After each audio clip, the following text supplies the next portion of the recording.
Hey guys, it's Mandy. And I'm Sammy. And this is a spooky quickie episode number 16. 16. Woo! So we just saw a new movie.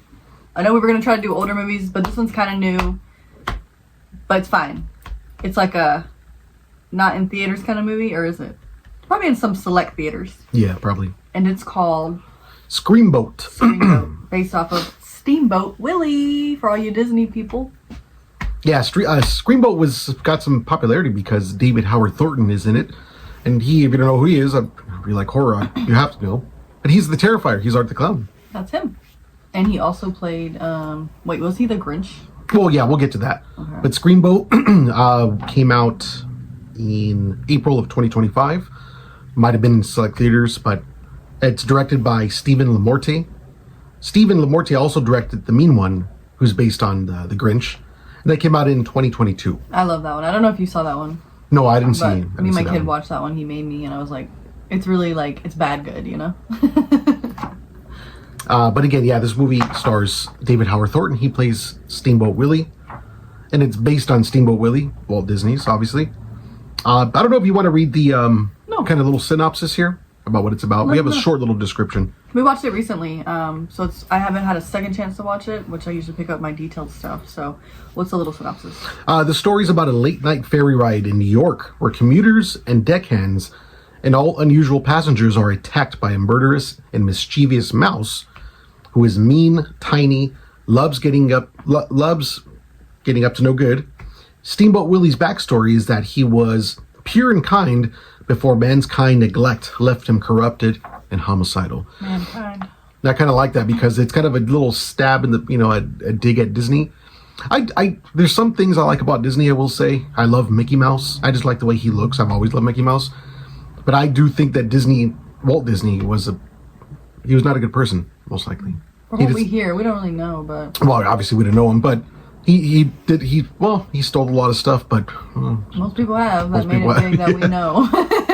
So it's whatever. Yeah, I know most people around here love Disneyland. Disneyland's chill. It's a little expensive and a little crowded, but I mean, the first time I went, it was magic, and then it just kind of... I'm not a Disney person, I guess.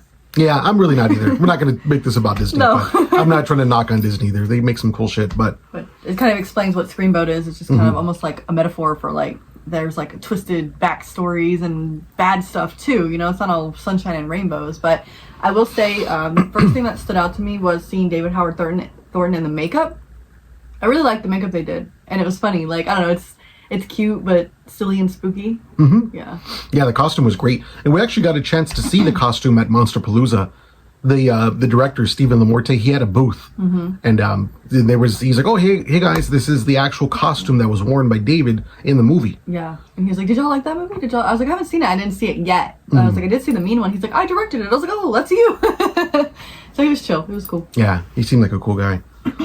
But yeah, the costume is obviously human size, David Howard Thornton size. But they made him look little. But in the movie, yeah, he's little. He's like a little tiny mouse. A literal mouse. And I wasn't expecting that. I'm like, oh, cool, okay. The kill scenes were all really good. And there was also a little cool thing that Steven put into the movie.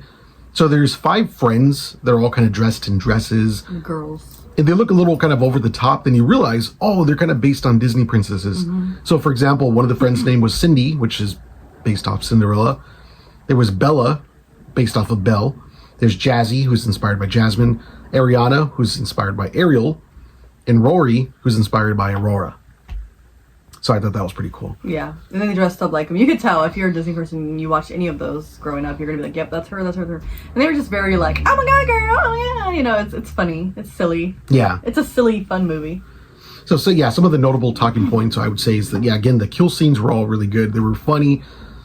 Steamboat Willie I thought was really funny. I got some laughs out of it. He did a little sound. He's like, hey, and he just looked really good. And the kills were very gory, and they were your standard old Terrifier gore. You know, he kept with it, which we all love. Mm-hmm. There was a scene where we got the classic Steamboat Willie, where the scene we all know, where he's like steering the big wheel, and he's like whistling and stuff. So we get that scene in the movie, and that was pretty cool.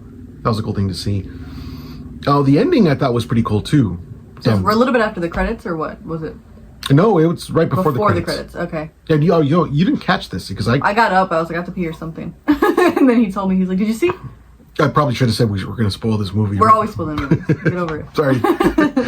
So the end of the movie, Steamboat kind of gets he gets beat by the passengers of the ferry. They beat his ass. They beat his ass. Well, after he killed a lot of them. Yeah. He ends up getting beat up. Deserved. And he gets left on like this dock with a bunch of like trash bags. And you don't see the full picture of it, but you see another little mouse walk up to him, and it's wearing a little dress. Was he dead though? No, he wasn't dead. He's still like. He was all beat up. Yeah. And then this little mouse comes out. And it's kind of implied that it's Minnie Mouse. You can't say it, but it was Minnie. Yeah. You just see her arm from the backside and her dress. It was a blue dress with polka dots. Oh my god, it's pretty cool. That's a great ending. Yeah, that's fun.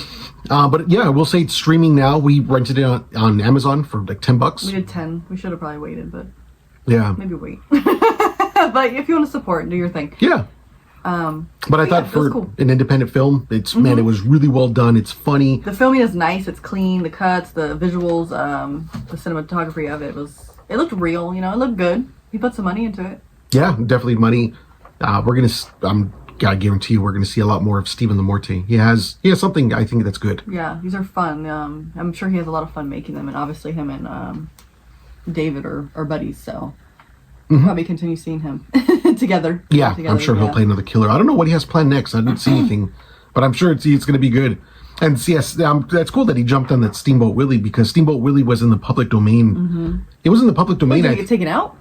No, I think it's still in the public domain as of 2025. Yeah, so like this year or last year. that was a big deal for all the Disney people. They're like, oh my god, we can make shirts and stickers. Yeah, we can make shirts with Steamboat Disney Willie. won't kill us. So, yeah, I thought it was good. It's I like movies. It's fun. Yeah, I do like movies that you have to think about and you got to dissect them and shit. But this is just good old plain fun. But also like movies that you don't have to think about. And you're like, okay, gore and killing and making fun of Disney. It's fine. So it was good. I don't know how to rate it because it's not one of those movies where I'm like, let me think about this, But I mean, it was a good 4 out of 5 for fun. I don't know. Yeah, it was interesting. I think a good way to rate it for myself is I am gonna buy it. Have it. It's a movie to DVD collection. Yeah, I'm gonna watch it again. Yeah, I need to watch it again, so I want to have it. But I think, what Mandy just said too, how they were just kind of making fun of Disney. That to me, that's a good way to sum it up. Because Disney's taken so serious, and people are, they really put Disney on a pedestal, and I understand why. And that people are gonna come fucking stab me. They're gonna punch me in the mouth. But it's good fun, It's like, hey, yeah, they did something cool with it. I don't know. That's fun. Yeah. Okay, so nobody sent us any stories. Y'all been trickling in. We have had a few of you guys reach out between paranormal stories, alien stories, or even if you make you write your own short stories that I can read. I read fast, but don't give me a chapter book. So we haven't had any sent from you guys. Hopefully we'll make another post and you guys can send us some stuff. But since we did spend one episode reading Sammy's short story, I too have dabbled in the artistry of writing. And I think in like 2020, it looks like it says October 26, 2020, I think I wrote a story back then. It's not part 2 of the statue? It's not. Yeah, I think you have to work on that. But I wrote a story. My stories are a little different. I don't know. I'm a woman. It's different. So you're going to hate it or love it. But I'm going to read y'all one story from me that I wrote in 2020 in the midst of a global pandemic. So it's called The Light Beyond the Door by Mandy Seal. All right. The breeze brushed so gently across my face. Loose hairs fluttered softly across my forehead. There was a small crack in the foundation of the house just along the ground. Sometimes I would sneak over to glare at the outside world. Some days I could see people walking in the distance. Every now and then I caught a rumble of laughter. I watched them from afar as they walked down the sidewalk, and I always wondered what they were giggling about. Perhaps someone had told a joke, or maybe they were discussing a funny scene in a movie. I could never be too sure, because I was extremely far away from them. My senses had become heightened in the past few weeks. Or was it months? Was it years? I had no sense of time anymore. I sat in a dark room, which was dimly lit by an aging yellow bulb. The room's walls were stained and dampened with dew. I believed them to be soundproof, though I never tested that theory. The man had warned me about yelling. He said it gave him a nasty headache. He preferred inside voices, as he would call it, which sounded more like whispers to me. His eyes spoke to me. I learned very quickly that this was a man that I should never tempt. I could see the malevolence in his glare. Under his collected voice and calm gestures, this man had caused agony. I caught that very early on, and I made sure to follow his instructions carefully. I could hear him promenading above me. It was never too loud, but gentle creeping would trickle down to my ears. Subtle changes in my appearance helped me keep a non-reliable record. My breasts had grown. My hair was always bright above my shoulders, but now it was to my mid-back. The gaps in my teeth seemed to have come together, and my smile had been perfected.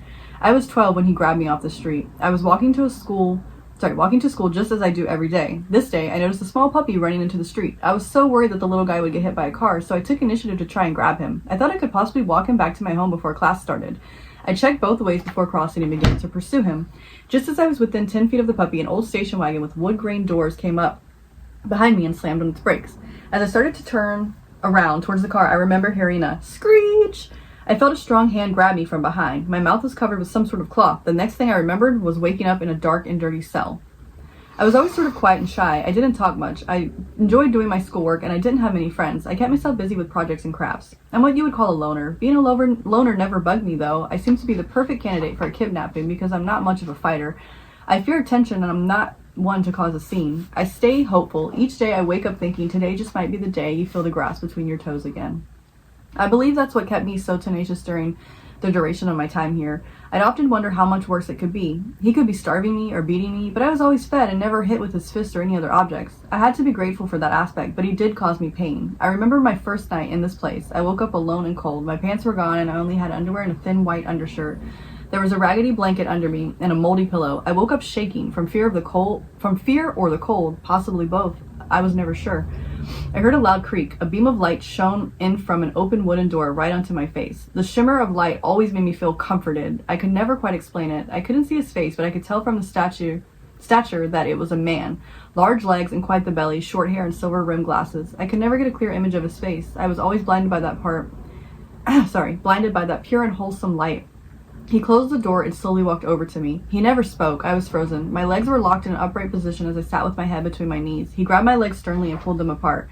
He pushed my chest down hard onto the disgusting and putrid pillow. He spread my legs and forced himself on top of me. I will always remember the way he sniffed me. He went from shoulder to shoulder, over my neck and down the middle of my chest to my belly button. He smelled of stale cigarettes and old fruit. He made my stomach weak, and I felt like puking. The feeling that came next were new to me.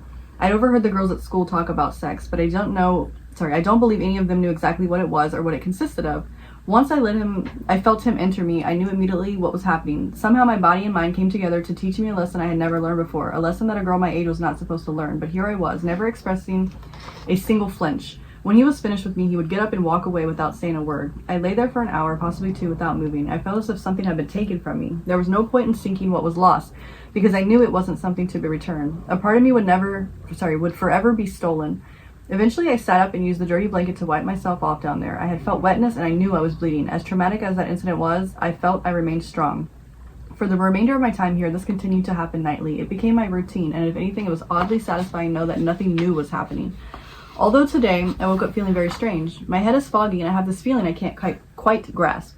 I had never tried to escape. I wouldn't want to risk a change in a routine that could cause me more pain. I never contemplated any escape plans or routes to take. Today brought something new with it, though. I had an unnerving feeling that I needed to leave the cell. I heard the man tiptoe above. The sun was just setting and I could hear the crickets stridulating. I knew he'd be coming to my cellar within the hour, and I knew today was going to be different. I laid my head down on the same unkept pillow I've had since the beginning of this hell, and I planned my next move. The minutes ticked by and I heard a stir coming from upstairs. I knew it was time. I stood outside the door and waited. Within seconds, the door slowly opened. That luminous light came peeping through, and in front of it stood the man. I darted as quickly as my skinny and malnourished legs could go past him, only to realize, oh my God, I had run right through him. He never moved an inch, and my body literally went through his. He didn't turn to chase me or even look over his shoulder. I had made it about 5 feet when I turned back to look towards the door. I could see the man from the other side of the light. His shirt was stained and torn. His pants seemed to be 2 sizes too small, and his gut was hanging out over the edges, such as expanding dough. Between his bowed legs, I could see a body, a pair of deplorable legs with rotting flesh and maggots devouring them. As the man moved deeper in the room, I could see more of the carcass. There were small fingers that resembled chicken bones and tanned hide. A face came into view. My mouth dropped open and my eyes grew wide. It was me. That is the dead body lying there. That is my dead body lying there. How long had I been there? I turned my head away from the horrific scene and gazed upon that brilliant light. It was calling to me. It was so warm and comforting. I could feel the fear and disgust leaving my body as I moved closer and closer. And then I was there, in that light, forever. All done. I know this isn't your normal horror story, but I like true crime. are familiar more with, it's nasty, it's dirty, but it's real. So it's a lot more probably traumatizing. Probably not something that Sammy would write about. But I think as a woman, I don't know why, we're more drawn to the realness and the truth of the world. So yeah, that was a good one. I remember reading that back when he wrote it, and yeah, the ending was just very traumatic from what I remember. So that scumbag of a man was raping her deceased body. Basically, it could be interpreted as that. He kidnapped her. He kept her there for a long time. She tells you about her hair's longer, her teeth grew together. Like a lot of kids have gaps, and then as they become teenagers, their teeth kind of close in. So it's showing that she may have been down there for years, and he just kept, raping her and doing disgusting man shit. But at that point, I think he was, in my mind, I don't think he was necessarily raping her dead body. I think that was a point in the story. She says, "Today I woke up feeling strange. My head's a bit foggy." I think she may have, and that I think I wrote it. My interpretation is that she died somewhere from her malnourishment, her treatment, whatever. She could have died that night, that morning. She woke up and she's like, "Oh my God, I feel a little weird, but okay, I'm gonna get out of here today." And she had that feeling like, I need to move on, because she died. And when they say, when you die, you need to go towards the light, you need to get out of there. So in her mind, she's like, today feels different. I feel a little weird, but something needs to change today. I think that was just the spirit, the soul saying, it's time we move on. But she didn't realize she was dead yet. So when she goes and she runs through him and she's like, what the fuck? I think she literally just had died in my mind. The night before, she woke up, and then he's seeing that her body's there, so he's like, fuck, he has to go do it again. He's got to clear this body out, probably go find a new victim. And then she looks, and that light that's been warming her this whole time, necessarily, like, it could be a guardian angel, it could be, if you want to look at it as God. But from the beginning, she's like, I always remember that light, and that's why it's called the light beyond the door.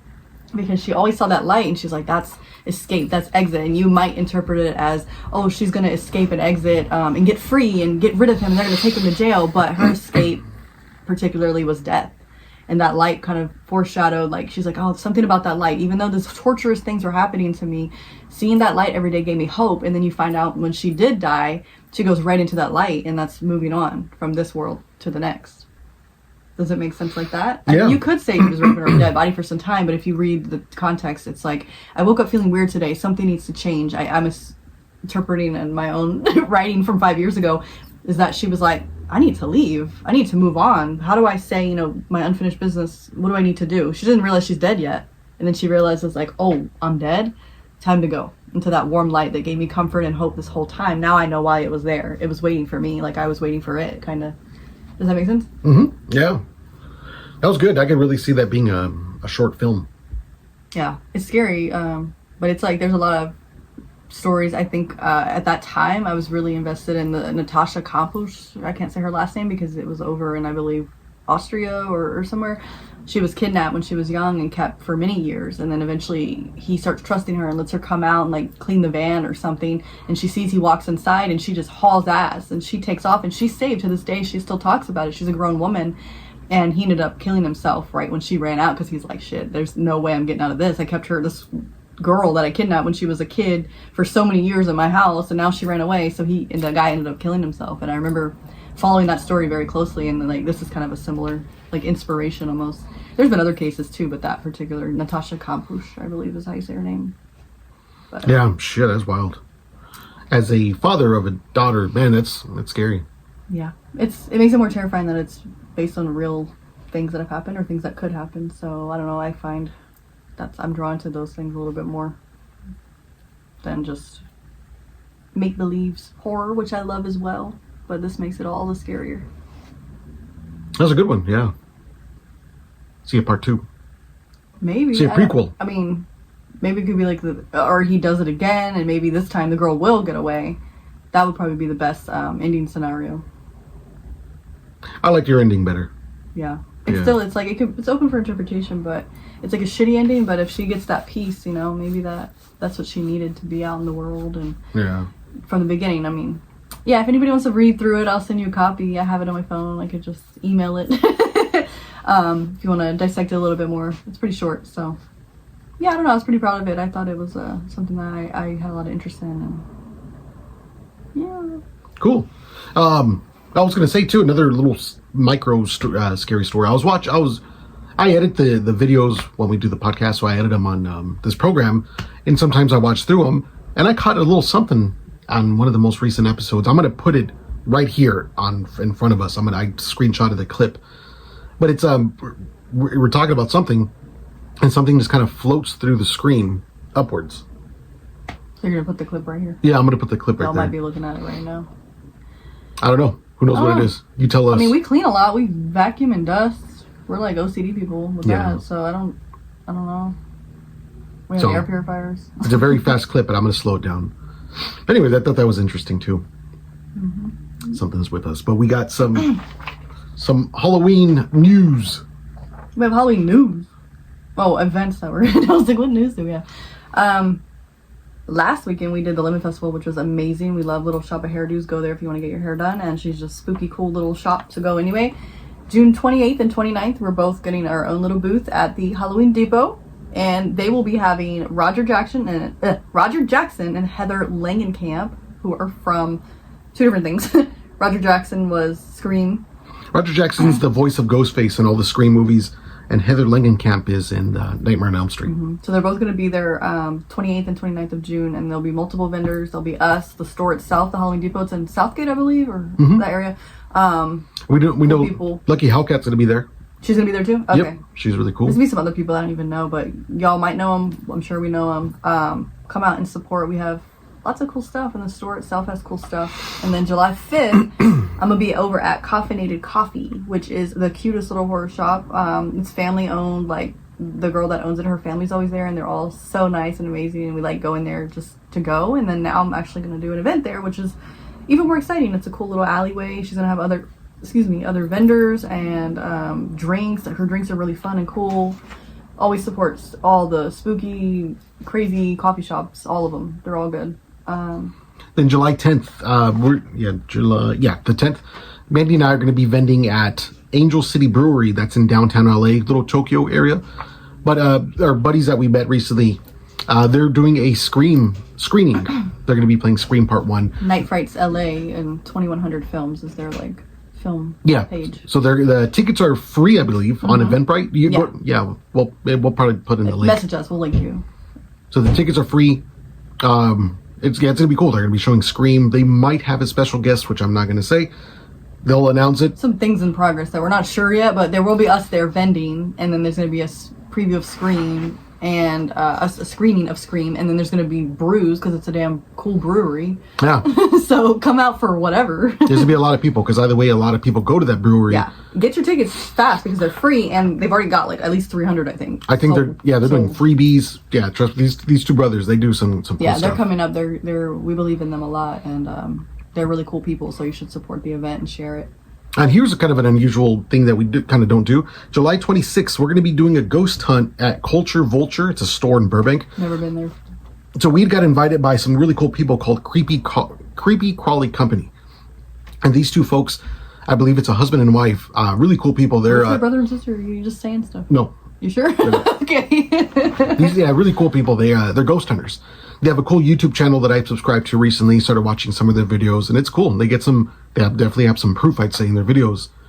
So we're going to be doing a live ghost hunt with them. We'll be streaming live on I'm sure on both of our Instagrams. One of us will be live, and then one of us will be taking back some videos to do a recap for you guys. So yeah. We'll have some stuff. So that's going to be coming up on July 26th. Then the big kahuna. August 15th through the 17th is Midsummer Scream in Long Beach. I'll be there. I would say Uber there if you can, because I always hate parking over there. Yeah, parking sucks. A lot of people go. It's very busy, a very active city anyway on a weekend. So summer. Parking sucks, but man, I love Long Beach. Like that area of Long Beach because it's just you get that overcast. The LBC. But that's it. As far as we have other events, probably a little too early to announce some events, but yeah. Hope we see you guys at the most recent event coming up soon at the Halloween Depot. Yeah, it's free to get in. Right? Yes, free. Yeah, just might have to wait in a little line. I don't know. It gets crowded. It's a small building, so but it's fun. Just come early, and then Yeah, those are all fun, but please send us your scary stories. If you have paranormal stories, you saw aliens, you were playing the Ouija board, and you were sitting in your room and someone tapped you on the shoulder. I mean, it could be short. We just want to share it. And if you don't want to share your name, that's fine. And if you wrote a story like Sammy and I have wrote stories, but obviously they're very different. If you have a weird story, send it to us. Short story. Yeah. I will say really quick, I did have a story. Save it for next time. This dude, no, I'm not going to tell it right now. This dude on Instagram sent me a story about some UFOs. I can't find the message. We were supposed to tell the story this episode. And he said he subscribed to our YouTube channel. So, brother, if you're watching, please send it to me again. We'll look through the subscribers and see. Yeah. Please, we want to tell it. It's a cool UFO story. We get a lot of messages and, hey, you want to join my pervy thing? I get so many dumb messages. What? I'm not getting those messages. I'm getting lots of those. Hey, girl, let's follow the perv train. I'm like, okay, I just get a lot of that, so we lose messages. I don't know, maybe Sammy just lost a message. I get a lot of dumb shit. I want to get those messages. But yes, thanks for tuning in, and we will see you next episode. Goodbye, everybody. Thank you.